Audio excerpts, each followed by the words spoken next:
A esta hora 8:15 es momento de presentarles un interesante debate porque han venido a Willax Televisión dos candidatos de lo más interesantes, de lo más respetables además.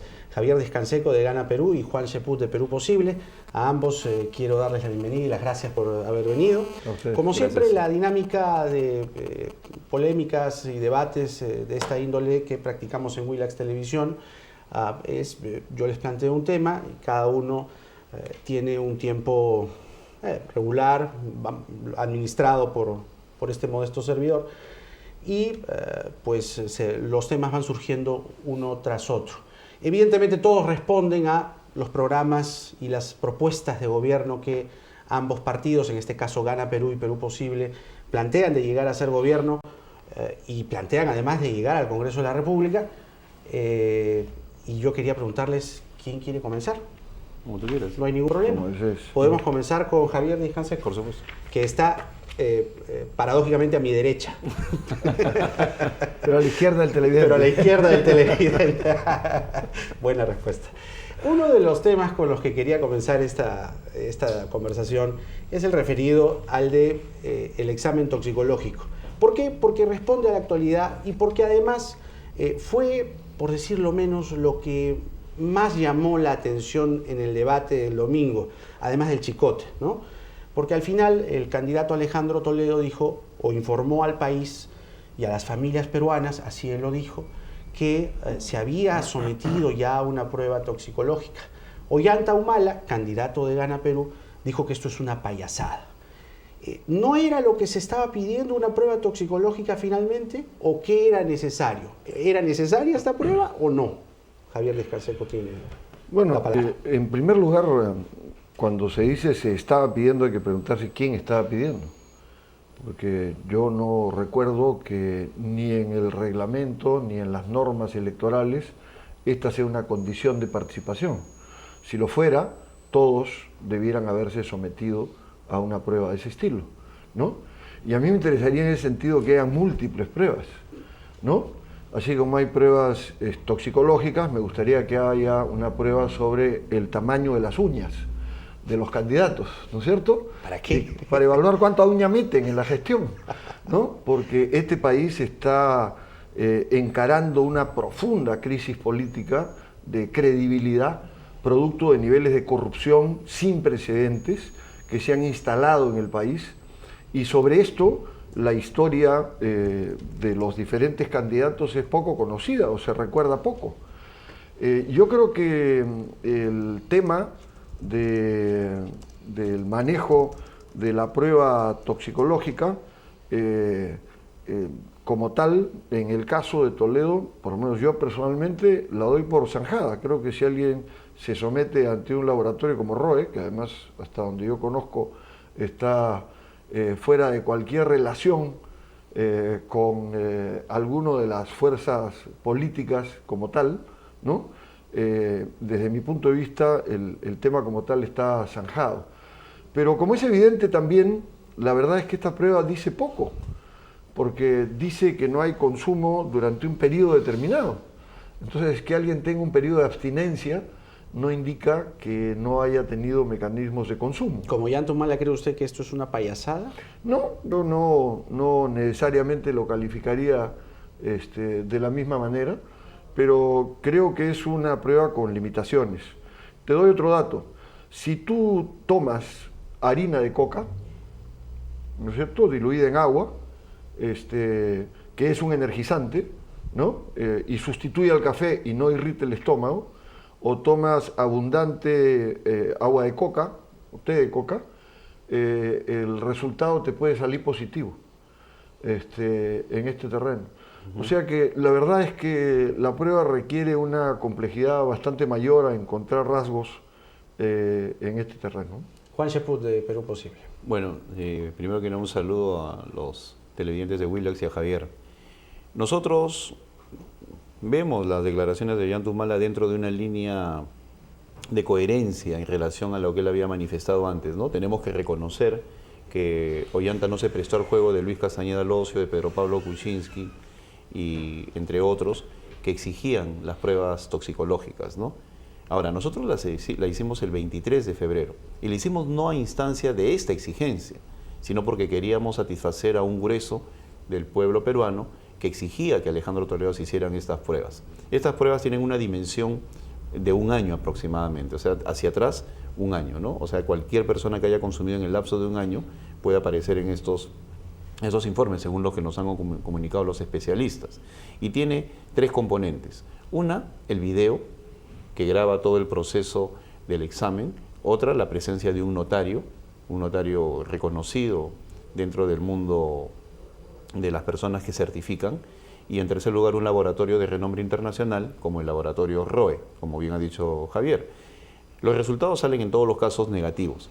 Y lo hacemos no porque nos jalen de las narices los señores Castañeda Locio o Pedro Pablo Kuczynski, sino porque creemos que el pueblo necesita la certeza de que un futuro presidente de la República está en perfectas condiciones de salud. Que eso se puede interpretar de una u otra forma está dentro del mundo del opinable. Pero lo que nosotros decimos es, si se la hace, ¿por qué se la hace? Y si no se la hace, ¿por qué el señor Toledo no se la hace? Lo que sí es inadmisible son los comentarios del señor Castañeda Locio el día de ayer, tratando de ridiculizar, llamando Pinocho a Alejandro Toledo. Nosotros no estamos entrando en el tema de los insultos. Nosotros creemos de que si hay una exigencia concreta que está siendo utilizada por Castañeda Locio, ojo, para evadir el debate. Nosotros hemos presentado este examen que arroja negativo con el único propósito, como lo hemos dicho ayer, de ingresar al terreno del debate, de la polémica, de una vez por todas contrarrestar argumentos. ¿Por qué? Porque el señor Castañeda Locio ha dicho de que él no va a ir a ningún debate si es que primero no se hacen las pruebas toxicológicas. Y lo mismo ha dicho Keiko Fujimori. Primero que se hagan las pruebas y luego el debate. Bueno, pues ya no hay pretexto, ahora ingresemos al terreno de la contraposición de ideas. El chicote de Noriega, más allá de lo anecdótico, ¿no?, que fue en el debate, ¿les dejan algún mensaje? ¿Toledo y Humala se lo merecen por igual, como dijo Noriega? ¿Toledo se lo merece más que Humala o viceversa? ¿Qué mensaje les deja ese chicote? ¿O es una anécdota nomás? Yo creo que es un efecto publicitario, pero la verdad es que las diferencias entre Toledo y Humala, y ahí quisiera entrar a la sustancia de la discusión, son significativas.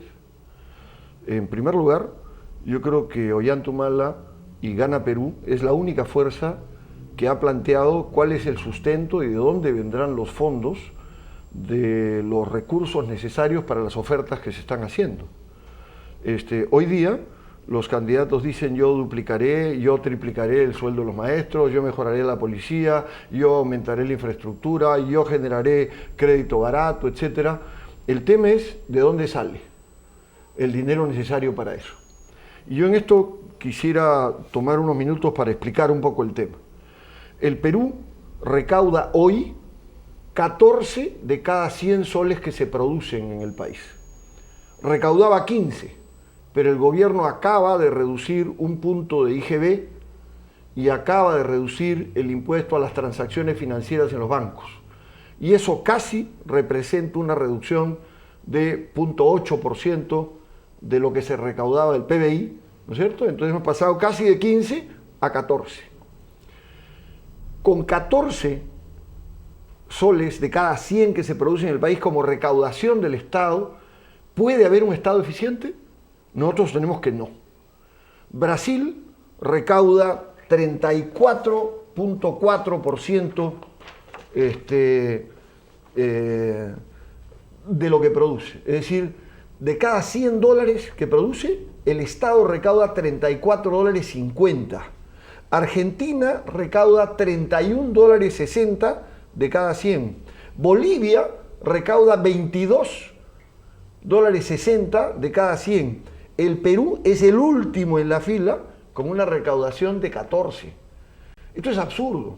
Entonces, ¿alguien puede decir que va a cumplir con entregar 6% del Producto Bruto Interno para educación? Es decir, 6 de cada 100 soles que se producen en el Perú para educación, como han firmado todos los partidos, y lo va a cumplir. Si tú recaudas 14, ¿vas a entregar 6 a educación? ¿Y te vas a quedar solo con 8 para salud, para defensa, para cancillería, para infraestructura, para agro, etcétera? Imposible, pues. Entonces, si quieres cumplir con las obligaciones, tienes que encarar una profunda reforma tributaria. Y esa reforma tributaria tiene que tener características muy concretas, porque ¿qué nos dice la tributación en el Perú? Que de lo que se recauda en el país, ¿no es cierto? ¿Sabes cuánto se recauda por impuesto a la renta? De cada 100 soles que se recaudan, 13. ¿Y sabes cuánto se recaudaba por impuesto general a las ventas? 73. Entonces, por la ganancia, por la utilidad, se paga una minucia. 13% de todo lo que se recauda. Mientras que 73, ¿no es cierto?, viene de impuesto indirecto. Entonces, aquí tienen que pagar más los que ganan más. ¿Y quiénes ganan más? Ganan más los mineros. Los mineros han tenido 32.800 millones de dólares de utilidades del 2006 al 2010. Han recuperado en 4 años su inversión total de 25, 30 años. En esas condiciones, el Perú no puede seguir diciendo, ¿sabes qué? Yo te voy a mantener el mismo régimen tributario que tenías.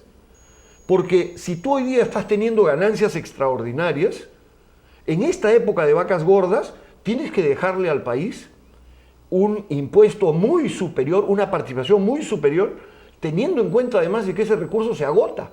Y eso tiene que invertirse para duplicar educación, para mejorar salud, para dar crédito barato a la micro y pequeña empresa, al agro, para generar infraestructura y para invertir ahora en época de vacas gordas en un desarrollo sostenible.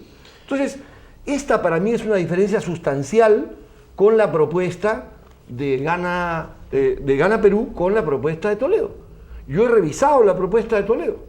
No encuentro aquí un planteamiento de impuesto a estas utilidades.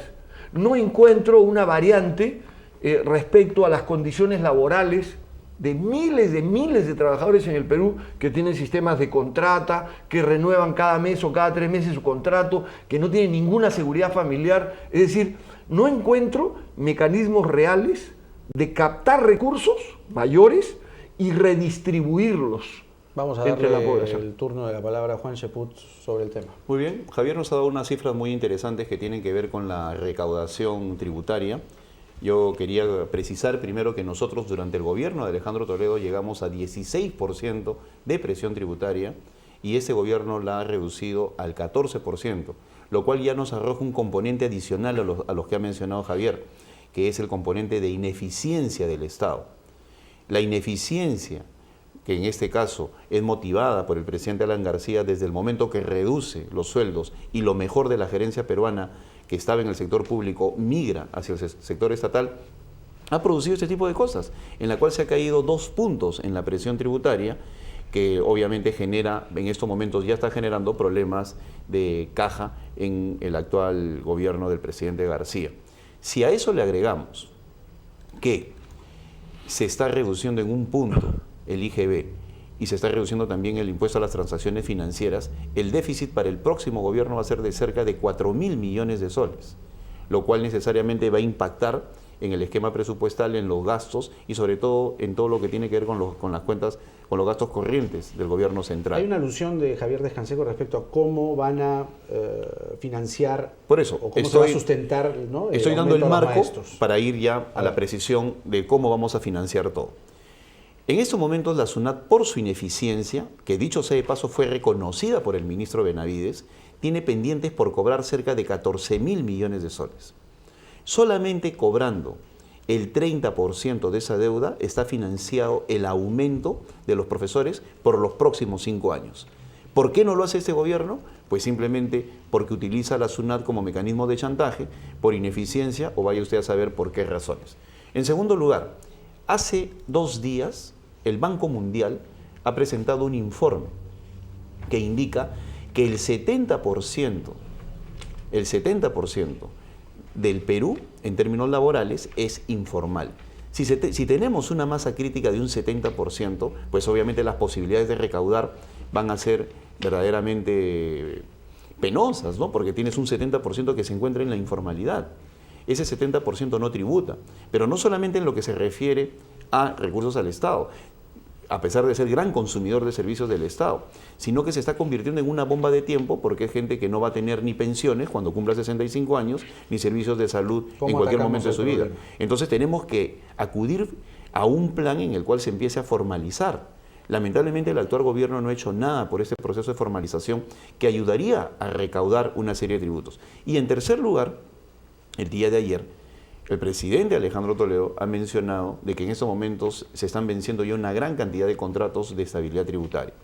Es un hecho concreto en cualquier lugar del mundo y de eso no hay que tener ningún miedo, que tiene que ingresarse a un proceso de renegociación con las empresas que tienen en estos momentos, han dejado de tener esos contratos de estabilidad tributaria, porque el precio de los minerales se ha incrementado. En algunos casos, a sumas verdaderamente impresionantes, de $200 la onza de oro a 1.400. Entonces es obvio que tenemos que trabajar con un esquema de impuesto a la renta, como es el planteamiento de Perú Posible, con las escalas necesarias, o de negociar de repente el impuesto a las sobreganancias. Y esto no significa, de ninguna manera, ahuyentar a las inversiones extranjeras. Las clases políticas con dignidad saben defender sus recursos naturales. Y obviamente esto va a generar un debate, pero un debate que tiene que ser tratado con la suficiente altura para poder ver qué es lo mejor para el país. Y si a eso le agregamos otro componente, como es el de la eficiencia en el Estado, a través de una mejor gerencia, pues recaudaremos mejor, porque tendremos una SUNAT que no es un brazo político, sino un brazo eficiente de captación de tributos, tendremos una menor informalidad, tendremos renegociación con las empresas mineras y tendremos el componente de recuperación de estos 14.000 millones de soles. Vamos a darle el uso de la palabra a Javier Descanseco. Sí, a ver, primero yo considero que el argumento de que SUNAT va a cobrar no es sostenible. ¿Y por qué? Porque si revisamos las cifras de cuánto debían a SUNAT durante el gobierno de Toledo, las cifras eran bien parecidas. Y una de las razones es que varias de las empresas que no han pagado a SUNAT ya se fueron del país. Entre ellas hay una poderosa empresa norteamericana que explotaba oro en el sur del país, que se fue y que inclusive tiene abierto un proceso al Perú alrededor del Tratado de Libre Comercio en este terreno. Pues simplemente se fue, no pagó y se fue. Entonces, la recuperación, los cobros, estos no son tan simples como parecen. Yo he manejado esto desde la Comisión de Presupuesto del Congreso y lo tengo claro. Por lo tanto, yo creo que ahí no hay un fondo de liquidez fácil, de que rápidamente se va a recuperar dinero. En segundo lugar, el vencimiento de los contratos de estabilidad jurídica efectivamente va a comenzar en general dentro de 2 años. Pero hay varios, gobierno. Sí, pero hay varios que todavía tienen hasta el año 18, hasta el año 20. En mi opinión, la negociación tiene que hacerse ahora, no cuando venzan. Y lo acaba de hacer un gobierno de derecha como el de Piñera. ¿Qué ha hecho Piñera? Piñera ha dicho, vamos a aumentar las regalías, es decir, el derecho que pagan por hacer uso del mineral, no un impuesto, sino el derecho por hacer uso del mineral que se agota, de 4 a 14. ¿Ustedes tienen contrato de estabilidad? Correcto. Pero si ustedes comienzan a pagar desde ahora un porcentaje mayor, no les voy a cobrar 14 cuando tengan que pagar, sino les voy a cobrar 10 o 12. Bueno, todas las empresas han acordado pagar menos una. Es decir, el gobierno ha sentado a la mesa y les ha dicho, miren, aquí viene la mano fuerte. Y si la mano fuerte viene, mejor pónganse ahora en un acuerdo porque el país necesita los recursos en este terreno. ¿Por qué el Estado peruano no puede hacerlo? ¿Por qué el gobierno de Toledo y el gobierno actual de García han permitido a las empresas mineras no pagar regalías mineras? Yo tengo acá las cifras de 5 empresas mineras: Milpo, Barrick, Yanacocha, Cerro Verde y Sauder Perú, en las partes que no son Cuajone, es decir, Hilo y Tacna, ¿no es cierto? ¿Cuánto han dejado de pagar en regalías mineras al 2010? Solo estas 5 empresas, 260 millones de dólares, han dejado de pagar al país, casi 750 millones de soles. Y no estamos contando aquí que no paga Antamina, que no paga Cipán, que no paga Estrata, que no paga Cajamarquilla, en fin. O sea, estamos hablando de tranquilamente entre 800 y 1.000 millones de dólares del pago del derecho por usar el mineral, que es agotable, que no es un impuesto, que no lo están pagando. y la batalla no se ha librado. Más, aún todavía. El público debe saber que las empresas mineras en el Perú que tienen firmados contratos de estabilidad pueden reinvertir utilidades sin pagar impuestos. Ningún taller, ningún industrial puede reinvertir sus ganancias sin pagar impuestos. Tiene que pagar 30% de impuestos. Bueno, los señores de Cerro Verde durante el gobierno del señor Kuczynski y del señor Toledo recibieron autorización para reinvertir 800 millones de dólares en Arequipa y no pagaron el 30%, 240. Y Antamina, con el gobierno del señor García, ha reinvertido 900 millones de dólares y no ha pagado los 270 millones que debía pagar por impuesto a la renta. Entonces, vamos a da la impresión de que nos sobra la plata. El turno a Juan Cheput para que haga los descargos. Bueno, yo creo que en primer lugar la responsabilidad en todo caso es compartida, ¿no? El pueblo peruano en el 2006 le dio una bancada de cerca de 40 y tantos congresistas a Ollantumala. Y yo no he escuchado al señor Daniel Abugataz ni a ninguno de los preclaros dirigentes o congresistas de Ollantumala hablar de esto en estos 5 años. El mismo Ollantumala claudicó de su posición de oposición desde el momento que se silenció durante un buen tiempo y no ha colocado ese tema en el debate. Javier lo sabe porque él es un distinguido excongresista y ojalá que esté en el Congreso nuevamente, de que basta con el temperamento de un congresista para que ese tema se ponga en agenda. Sin embargo, a pesar de tener la bancada más numerosa, en el caso de Ollantumala, pues no han colocado ese tema en el tapete y no han formado opinión, que es lo que se tiene que hacer, casualmente para que la gran mayoría de peruanos sepamos de que hay un tema importante que se tiene que tomar de una vez por todas por las astas para empezar a tratar si conviene o no este proceso de renegociación con las mineras. O sea, también hay responsabilidad del nacionalismo desde el momento que claudicaron de su papel opositor y se dedicaron a otras cosas menos a colocar ese tema en agenda. Ahora, nosotros consideramos de que no hay que mineralizar el presupuesto. Si bien es cierto, es importante el tema de renegociar los contratos mineros, eso es algo que, por si acaso, hay consenso en toda la clase política. Yo he tenido oportunidad de hablar con representantes de todas las agrupaciones y en todos hay un consenso de que este tema se tiene que tratar. También es cierto que no podemos ahuyentar la inversión minera.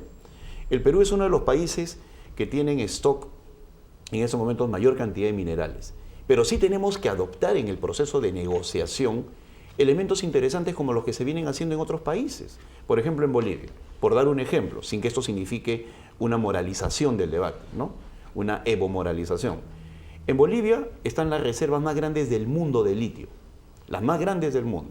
Y todos los países se disputan la necesidad de explotar esos yacimientos. Para los oyentes o los televidentes que no saben, el litio es la base de las baterías de celulares y de las computadoras, de todo tipo de estos componentes. ¿Qué es lo que ha dicho Evo Morales? Yo no quiero que se lleven el mineral. Vengan acá con plantas transformadoras y que se produzca acá las baterías. Ese proceso de dejar de ser una economía primario exportadora debe ser la base de cualquier futuro debate. No solamente gravar los impuestos, sino cómo hacemos para atraer inversión y que esa inversión se convierta en una exportación con valor agregado. Si nosotros nos dedicamos solamente a reducir la problemática del tratamiento de la explotación minera al ámbito de que tenemos que cobrar más impuestos, lo único que vamos a lograr es ahuyentar inversiones. Tenemos que discutir, y discutir con dignidad, eso en primer lugar. En segundo lugar, establecer qué es lo que más necesita el Perú. En tercer lugar, dentro de ese proceso de establecimiento de lo que más necesita el Perú, indicarle a la opinión pública que no está mal exigir más impuestos. Porque cuando se hace un reduccionismo del debate y salen los señores de la derecha o representantes del sector minero a decir ¡qué horror! Se van a cobrar más impuestos. Lo que se está haciendo es un reduccionismo. ¿Por qué? Porque no se está hablando de lo siguiente. Señor, bienvenido usted al Perú a que explote los yacimientos. Pero hay unas condiciones que en el comparativo mundial o son similares o son mejores en el Perú. Pero nosotros quisiéramos que esto no se convierta simplemente en una exportación de mineral crudo. Queremos que haya un proceso de transformación y para eso tiene que haber una negociación. Pero cuando la clase política se dedica simplemente al tema de más impuestos, más impuestos, más impuestos, lo que estamos logrando es ahuyentar inversión. Lo que tiene que haber es un gran debate de qué políticas públicas necesitamos para que siga viniendo inversión y el producto de la recaudación de esa inversión, cuando ya se ha consolidado, en este caso de las mineras, se empiece a traducir en infraestructura. Porque no solamente hay un tema en minerales. El Perú tiene un gravísimo tema de infraestructura, cerca de 40.000 millones, y sigue creciendo. La brecha con Chile era de 25.000 millones de dólares hace unos años en términos de infraestructura. Hoy está llegando a cerca de 40.000. Es decir, a pesar de los esfuerzos de los gobiernos anteriores, no se está haciendo lo suficiente para una mayor infraestructura. Por lo tanto, tenemos que desmineralizar el debate presupuestal, ir hacia lo que significa una negociación con equidad y, por otro lado, ver qué es lo que más le conviene al Perú para que no se ahuyenten inversiones. Vamos a darle el turno de la palabra a Javier Descanseco. ¿Se está ahuyentando la inversión? A ver, vamos primero por partes y cucharadas. Yo creo que Juan Cheput, probablemente por el alejamiento y la debilidad que ha tenido Perú Posible en este periodo, no está adecuadamente informado. Pero la bancada nacionalista ha presentado hasta 4 proyectos de ley sobre el tema de los impuestos a las mineras en materia sobre ganancias, sobre el tema de regalías. Se han iniciado acciones legales y esto ha sido una posición consistente. Con un Ollanta que en función de procesos que le impedían salir de Lima, ¿no es cierto?, no estaba en condiciones de participar en el debate a nivel nacional. Pero creo que es un elemento fundamental el reconocer un hecho que es central en este terreno. Lo que dice Juan Cheput está en el plan de gobierno de Gana Perú. Es decir, hay que transformar antes que exportar. Así de claro está planteado el tema. Es decir, el Perú no puede continuar siendo un exportador de materias primas. Mi pregunta es, ¿por qué esto no se aplicó en el gobierno de Alejandro Toledo? Porque Alejandro Toledo negoció el Tratado de Libre Comercio que firmó Alan García, ¿no es cierto?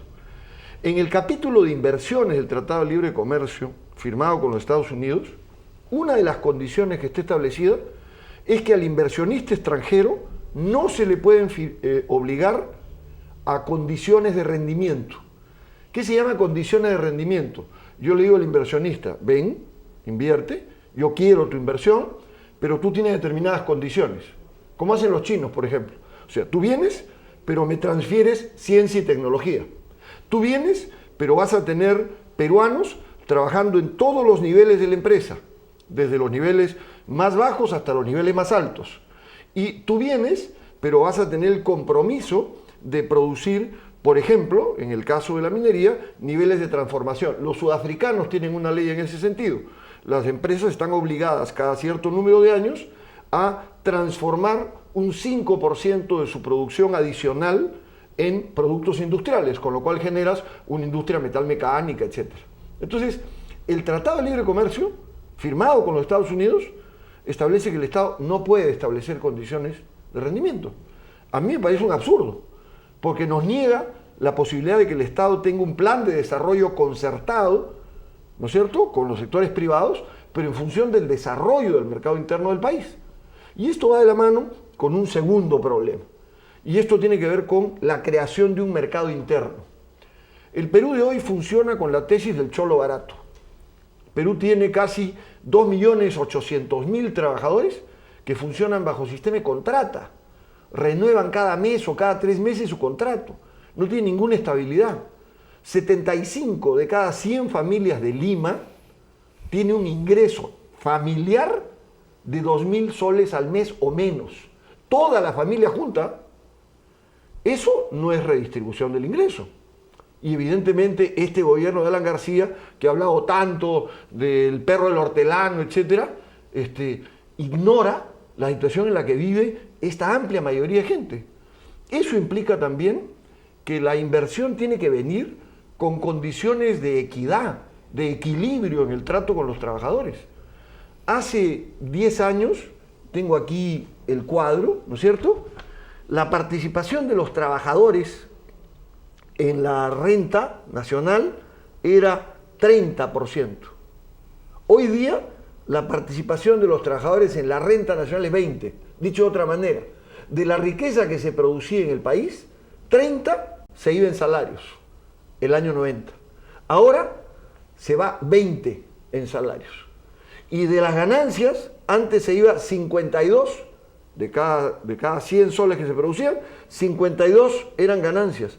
Hoy día, de cada 100 que se producen, 63 son ganancias. ¿Qué significa? Que no hay equilibrio, pues. Hay una parte que se lleva la parte del león y hay otra parte que está en condiciones realmente miserables y de trato indigno en este terreno. Si queremos un mercado con potencial, la gente tiene que tener capacidad de compra para poder consumir lo nacional. Y eso me parece que es otro cambio fundamental que plantea Gana Perú y que no se ha aplicado en el transcurso de estos años de crecimiento. Juan Cheput. Bueno, nos alegra que el plan de gobierno de Gana Perú se haya inspirado, ¿no?, en las declaraciones que hemos venido dando una serie de dirigentes desde hace tiempo de Perú Posible, en el sentido de plantear un mayor valor agregado a nuestras exportaciones mineras. Eso por una parte. Por otro lado, yo creo que las vacaciones legislativas de Javier Díaz-Canseco, que lo alejaron de la bancada de Ollanta Humala, ha hecho que estos no estén al tanto de lo que debe hacer un parlamentario.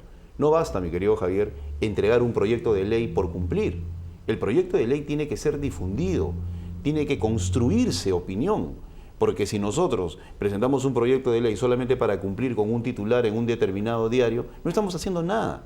Lo que se requiere es ingresar al terreno del debate y orientar a la opinión pública sobre la necesidad de que se tiene que hacer una serie de cambios en materia de la legislación minera. Y no solamente minera, nosotros pensamos inclusive que también el sector bancario, por si acaso, en estos 5 años ha tenido unas ganancias excesivas y en algunos casos abusivas, y no se está haciendo nada por mejorar el tema del impuesto a la renta. Ese es otro componente que nosotros estamos planteando.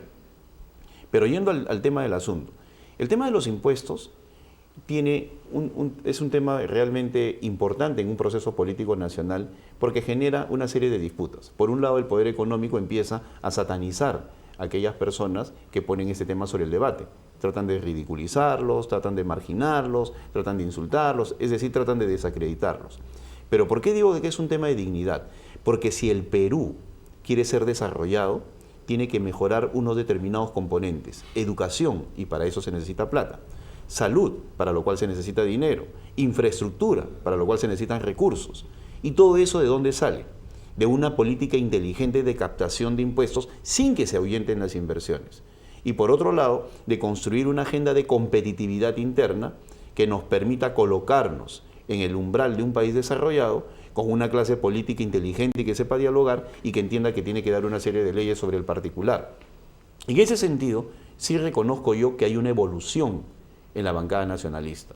Una evolución que se manifiesta en el apoyo que le da el Tratado de Libre Comercio en el primer semestre del gobierno de Alan García.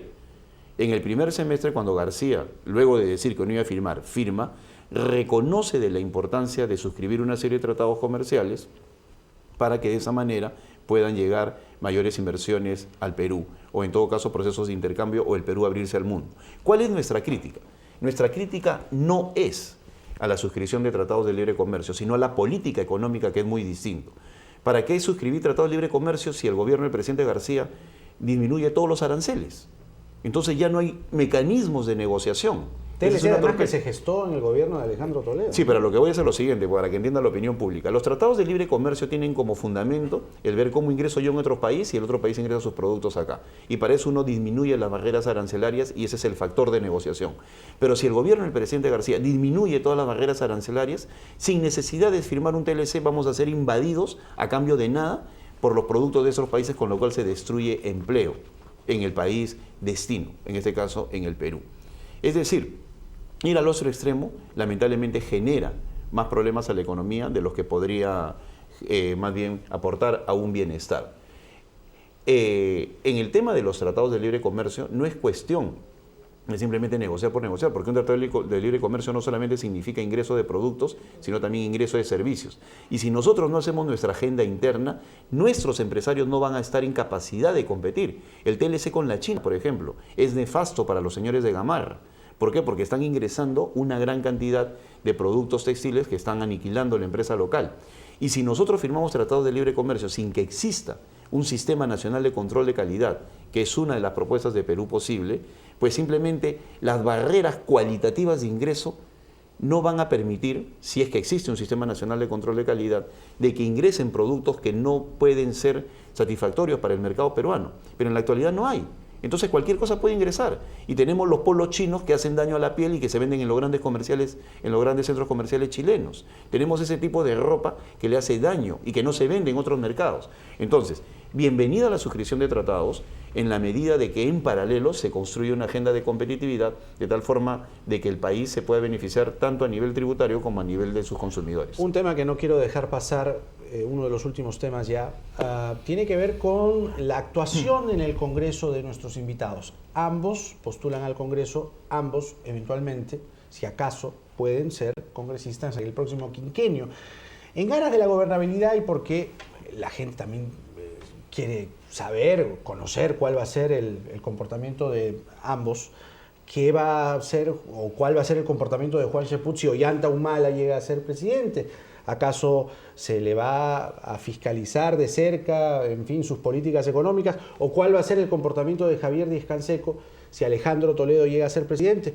¿Se va a insistir con lo que se insistía en el primer gobierno de Toledo, que era la vacancia presidencial? ¿Cuál va a ser el comportamiento de ambos en el Congreso de la República en estas figuras que les estoy planteando? Bueno, yo quisiera aclarar antes que si la bancada nacionalista ha presentado proyectos, nosotros hemos hecho campañas activamente alrededor del tema de regalías y sobre ganancias. Yo tengo decenas de artículos escritos en los periódicos y presencia en universidades y en ciudades sobre este tema. Me hubiera gustado ver una propuesta legislativa del señor Bruce, por ejemplo. No conozco ninguna propuesta legislativa del señor Bruce sobre el tema de sobreganancias. Ninguna. Dos, yo quisiera dejar claramente señalado que la posición de Gana Perú sobre el tema del Tratado de Libre Comercio es renegociarlo y que no estamos de acuerdo con las condiciones establecidas en numerosos aspectos que afectan a los agricultores nacionales con competencia desleal o que establecen condiciones como no poder fijar estos requisitos de desempeño de la inversión. Sobre el comportamiento frente a un siguiente gobierno, nosotros queremos ser medianamente claros. Nosotros vamos con la posición de investigar y procesar todos los faenones que han quedado impunes en este gobierno. En eso somos clarísimos.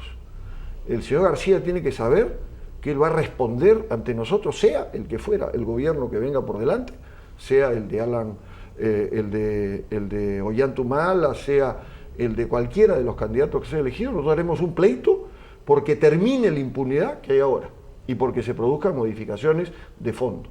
Segundo, estableceremos un mecanismo para que haya mayores controles sobre la gestión y la ejecución del presupuesto nacional de las que hay ahora. La Comisión de Presupuesto del Congreso, lo menos que debiera hacer es hacer un seguimiento día por día de cómo se está ejecutando el presupuesto, para que no lloremos sobre la leche derramada, sino para que nos demos cuenta cuando están produciéndose irregularidades. Tercero, tendremos mecanismos de supervisión y vigilancia ciudadana para que la gente controle cómo se manejan los recursos, elemento que es fundamental. Si Toledo es presidente y se vuelve a presentar el escenario como el del 2004, ¿la vacancia presidencial es un recurso también que ustedes van a tener a la mano? Nosotros no propusimos el tema de la vacancia No, pero se habló. La propuso en general el APRA como manejo de campaña. Es decir, para usted no está considerado ese tema. Yo creo que la vacancia puede estar planteada en determinadas circunstancias cuando las condiciones lo justifican. Yo creo además que nosotros debiéramos tener una constitución que permita revocar el mandato de los congresistas y el presidente de la República. Porque creo que cualquier autoridad debe su poder a la gente. Y si ha incumplido con lo que ofreció, ha actuado irresponsablemente o está abusando del poder, los ciudadanos tienen el derecho de decirle, oye, devuélveme la autoridad que te di, ¿no es cierto? Y yo quiero volver a designar a alguien que cumpla con lo que yo tengo como expectativa, ¿no es cierto? Nuestra preocupación central está con lo que puede representar en el proyecto político del Perú un continuismo del fujimorismo, lo que puede representar un continuismo de un régimen marcado por la corrupción, por el abuso de poder y por entregarle el manejo de la economía al libre albedrío de grandes grupos de poder que corrompen enormemente y aprovechan del país sin dejarle los beneficios que corresponden. Ahí está nuestro centro de preocupación para cambiar el rumbo del manejo del país hacia un Perú para todos y por devolverle a los peruanos la capacidad de beneficiarse de un crecimiento que debe ser inclusivo y que debe beneficiar a todos los peruanos. La última intervención, Juan Sepúlveda.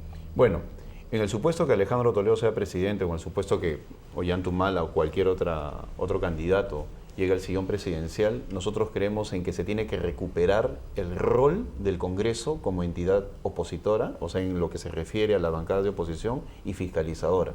Gran parte de la decepción que en estos momentos hay en la ciudadanía obedece a que la gente vota por un grupo para que gane y por otro grupo para que sea opositor, y una vez que se llega al Congreso, ese grupo que fue votado para que sea oposición termina convirtiéndose en aliado del grupo gobernante, ¿no? Eso genera una decepción terrible y tremenda en la opinión pública, y de allí la desacreditación de la clase política en general, porque el pueblo peruano generaliza y no individualiza cuando se trata de estos malos comportamientos. El tema de la vacancia, en cualquier caso de cualquier presidente, yo creo que hay mecanismos constitucionales que se tienen que hacer respetar en el supuesto se llegue a esos extremos. El actual gobierno ha deslizado o ha llegado a límites, el presidente García, en los cuales se ha podido reclamar su vacancia por permanente incapacidad moral, cuando hemos visto la retafila de casos vinculados a los petroaudios, a su propio comportamiento, a la exageración en los decretos de urgencia, la forma como se da indultos exagerados a personajes que deberían estar en la cárcel, etcétera, etcétera. Que en la misma línea de Javier Descanseco ustedes van a fiscalizar. Vamos a fiscalizar a sea quien sea, pero porque se tiene que recuperar el rol opositor. Hoy en día yo tengo respeto por los 120 parlamentarios de hoy, pero lamentablemente han claudicado de su rol opositor. La oposición no significa un clima violentista, la oposición significa salvaguardar lo que significa la Constitución, casualmente para que el Congreso se convierta en conciencia crítica. La diferenciación entre los poderes del Estado, el mecanismo de controles cruzados, fortalece a la democracia. Perú Posible va a ser leal con el que sea elegido presidente del Perú, sea quien sea, empezando para nosotros obviamente nuestra primera opción es Alejandro Toledo. Seremos leal con el régimen democrático. Perú Posible jamás se pondrá pues en el plano de tratar de socavar a un presidente simplemente porque somos oposición. Tenemos que respetar lo que indique el pueblo peruano.